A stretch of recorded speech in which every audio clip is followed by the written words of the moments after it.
Ты не просил об этом, никто не спрашивал, ты просто появился первым. И с этой секунды твоя жизнь перестала принадлежать тебе. Ты старший сын, и это вся твоя жизнь. Ты рождаешься, первый. Родители смотрят на тебя и видят не ребенка. Они видят проект, надежду, продолжение рода. Весь груз семьи, упакованный в 3 килограмма мяса и костей. Ты еще не умеешь ходить, а тебя уже сравнивают с кем-то. Сосед Витя – отличник. Дядя Сережа в твои годы уже работал. Ты запомни это. Запомнил? Хорошо. Тебе 2 года, рождается брат или сестра. И вот тут начинается настоящее. Мама держит на руках младшего, ты стоишь рядом и ждешь, когда она посмотрит на тебя. Она смотрит, но как-то иначе. Ты еще не знаешь слова «конкурент», но ты уже чувствуешь его кожей. Тебе говорят, ты теперь старший, ты должен помочь. Тебе 2 года, Карл. 2 года, и ты уже кому-то что-то должен. Первое правило жизни старшего сына ты усваиваешь раньше, чем научишься читать. Твои потребности второстепенны.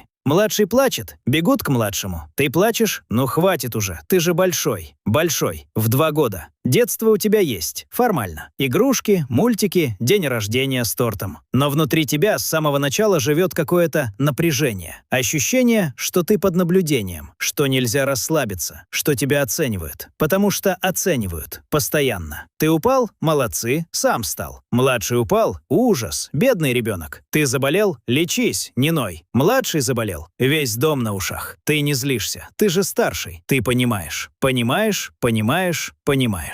И так 20 лет подряд. Тебе 7. Школа. Учительница смотрит на тебя и говорит: «А, это ты, брат Маши? Маша у нас такая умница». Или наоборот: «Брат Коли? Надеюсь, ты не такой, как он. Ты еще ничего не сделал. 0 поступков, 0 оценок. Но ты уже в тени кого-то из своей семьи. Учеба. Родители хотят 5.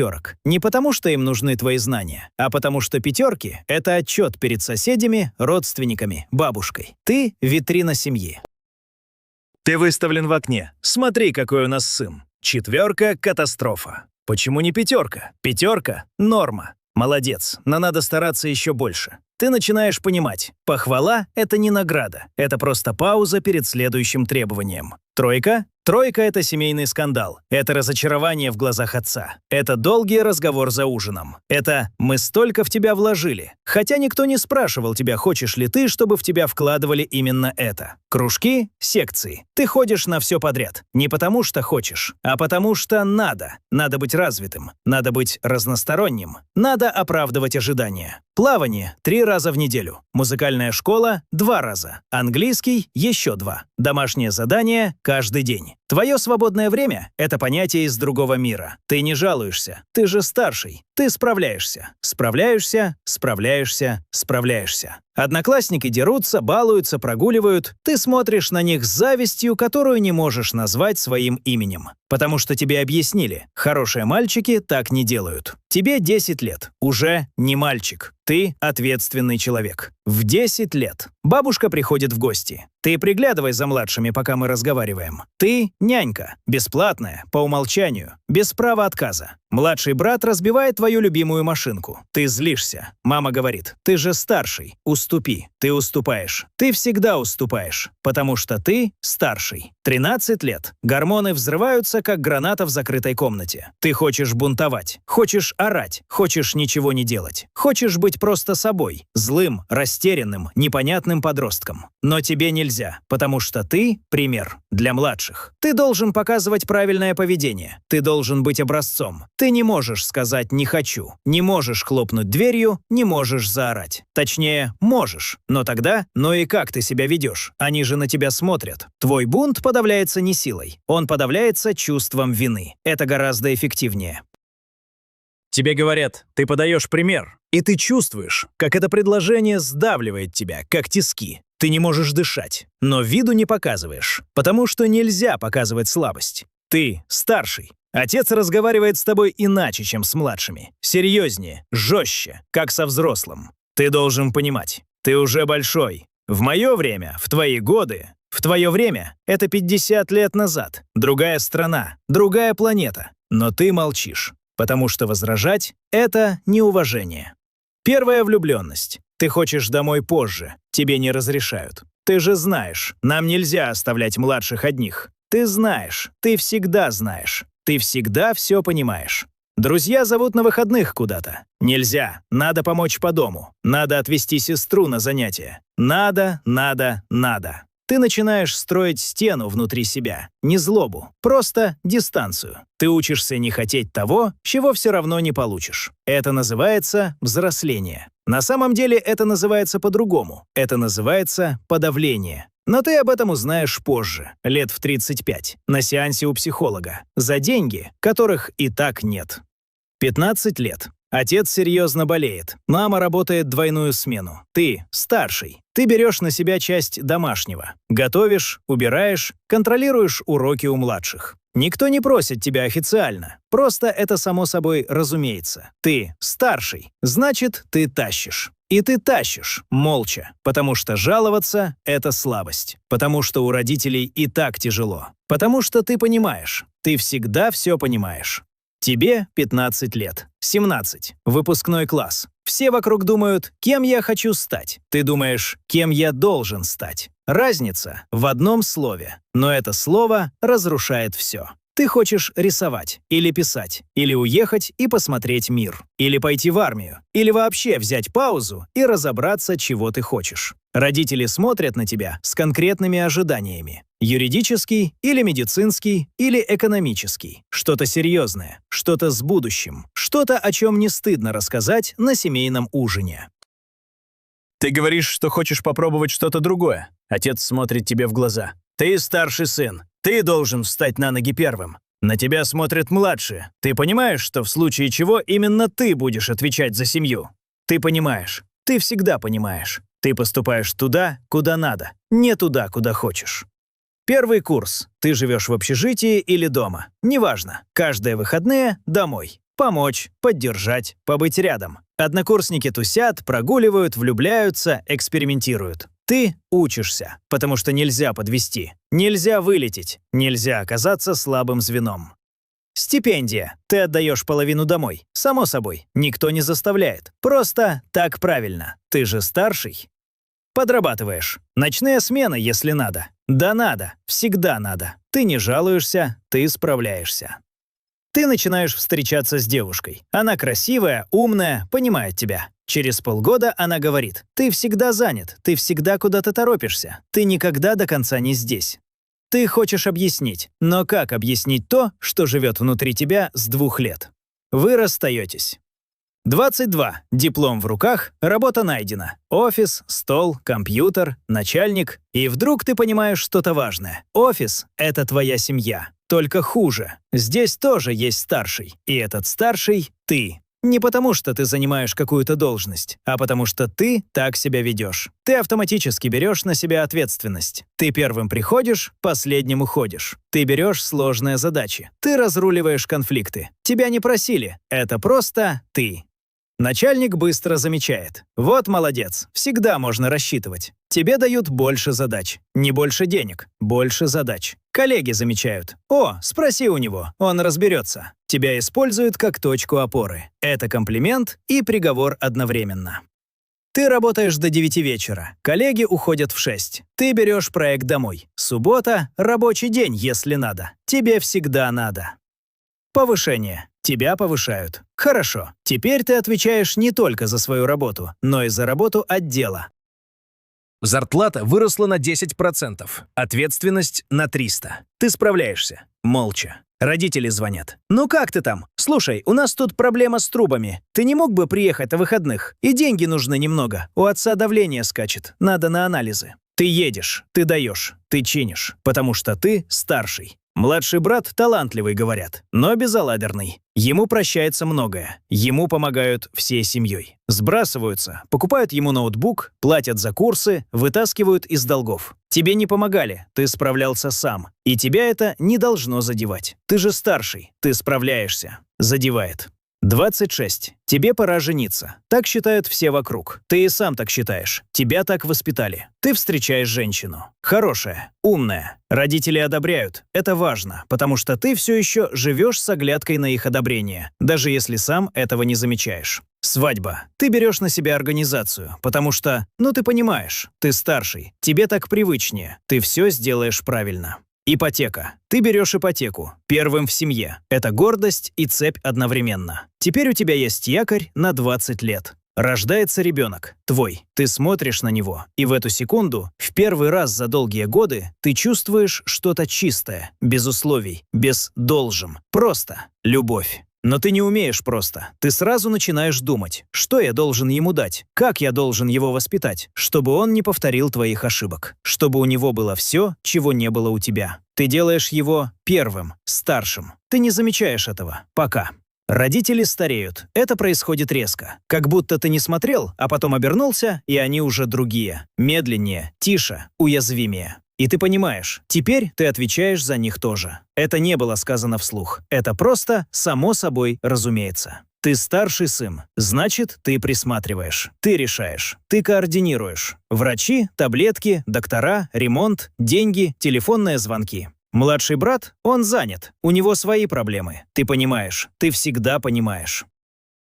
30 лет. Ты смотришь в зеркало. Нормальное лицо. Усталое немного, но нормальное. Работа есть, семья есть, квартира есть. Все на месте. И где-то глубоко внутри тихий вопрос. А я вообще чего хотел? Ты не можешь ответить. Не потому, что не знаешь себя, а потому, что ты так давно живешь в режиме «надо», что «хочу» — это почти иностранное слово. Ты вспоминаешь. В 17 хотел рисовать, или уехать, или что-то еще. Ты не уехал, ты не рисовал. Ты поступил туда, куда надо. И это было правильно, наверное. По ночам иногда не спишь. Не потому, что что-то болит. Просто лежишь и думаешь. О чем, сам не понимаешь. Просто тяжесть. Просто усталость, которая не уходит после сна. Жена говорит, ты всегда где-то, даже когда дома, ты не здесь. Ты киваешь, ты понимаешь, ты постараешься. Друг предлагает съездить на рыбалку. Нельзя. Работа. Другой зовет путешествие. Нельзя. Ипотека. Родители. Дети. Третий просто звонит поговорить. Ты перезвонишь. Потом.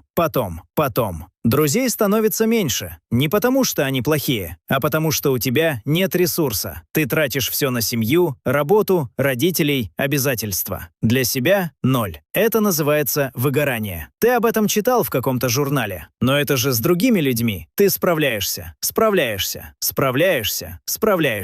Однажды ты едешь в машине, один, радио не включаешь, тишина. И вдруг слезы. Ниоткуда, без причины. Ты сидишь на парковке и плачешь. Один, в машине. Потом вытираешь лицо, выходишь, идешь дальше. Потому что надо, потому что ты старший. Стоп, давай честно. Вот что тебе не говорили. Ни родители, ни школа, никто. Первый ребенок в семье – это эксперимент. Родители учатся на тебе. Буквально. Ты – первая версия, бета-тест, со всеми ошибками и перегибами. К третьему ребенку родители расслабляются. Требования снижаются, правила мягчают. Потому что они уже знают. Дети выживают, дети вырастают. Можно не так сильно давить. Но ты – первый. Тебя воспитывали с максимальным давлением и максимальной тревогой.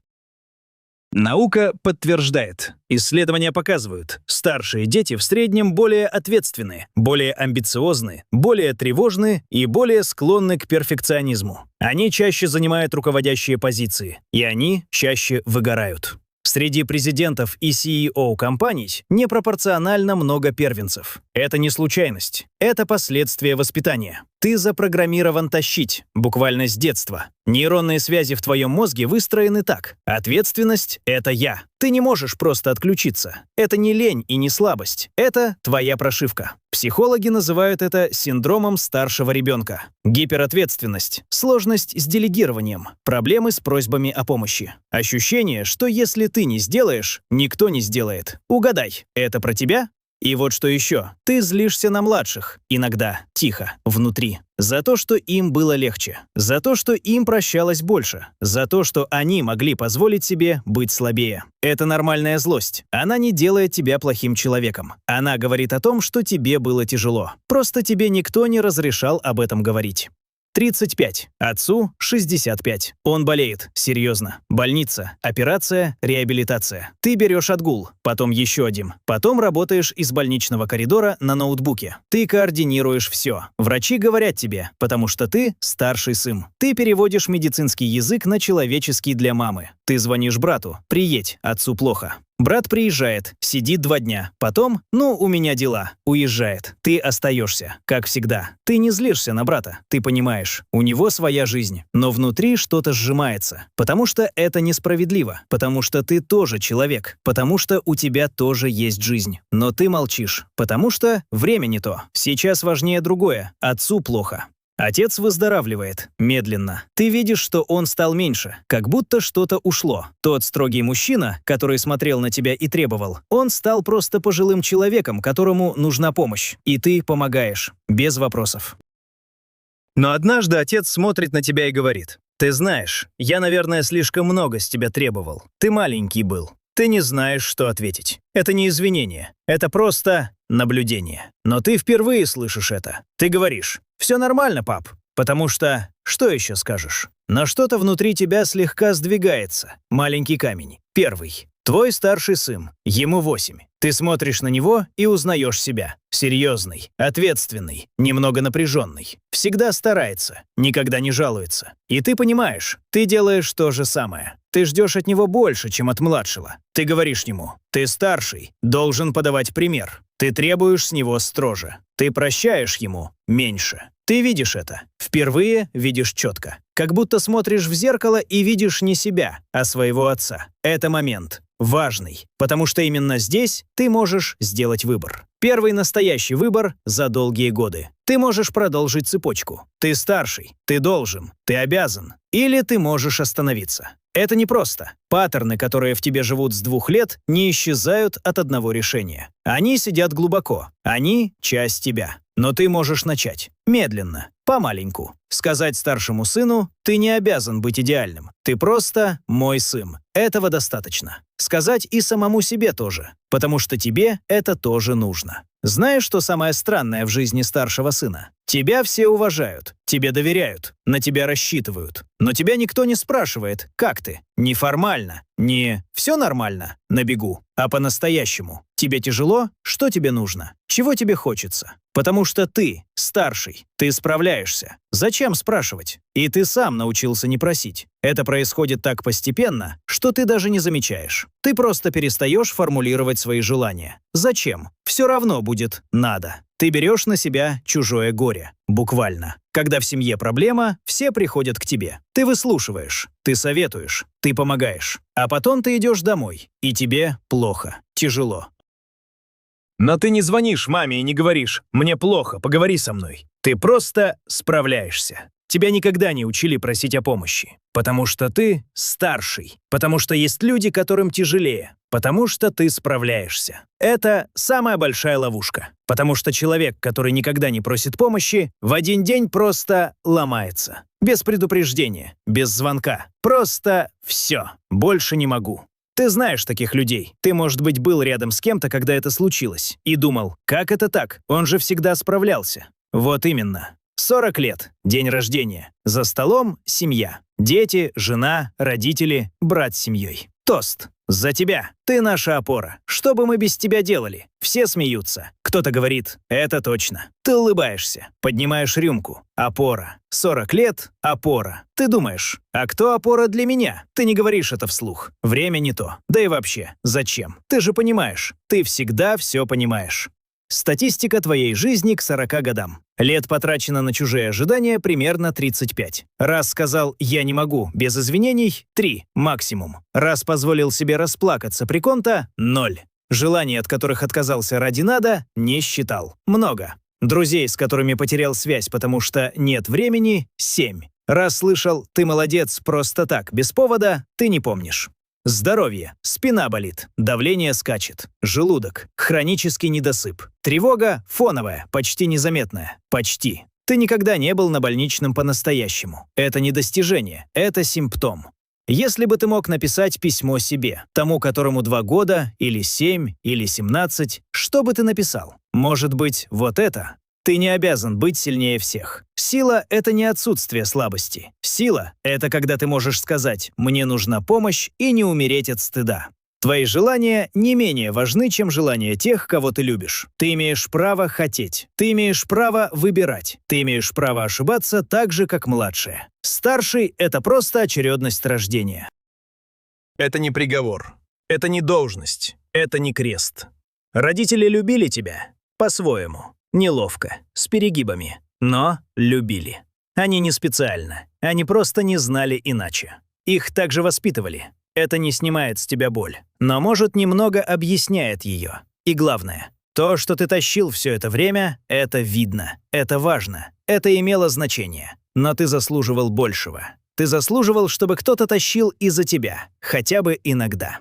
Ты смотришь это видео. Может, ты старший сын, может, тебе 20 или 45. Может, ты узнал себя в каждом из этих кусков, может, в некоторых. Может, ты младший, и сейчас ты думаешь о старшем брате или сестре, о том, что они несли, о том, что ты этого не замечал. Позвони им. Сегодня, не завтра. Просто скажи, как ты, по-настоящему. А может, ты родитель, и смотришь на своих детей немного иначе теперь. Спроси своего старшего, как тебе, не трудно ли тащить? Это один вопрос. Он может изменить что-то. Не все, но что-то.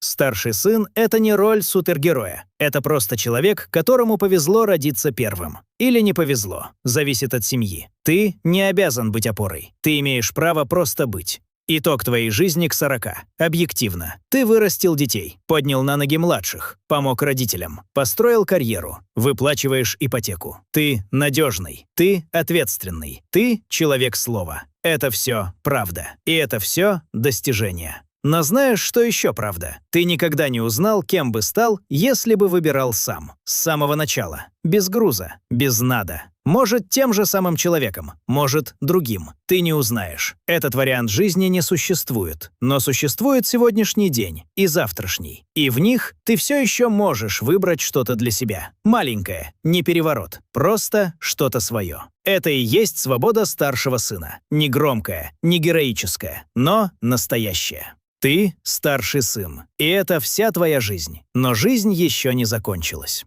Если ты узнал себя в этом видео, напиши в комментариях одно слово «старший» или «младший».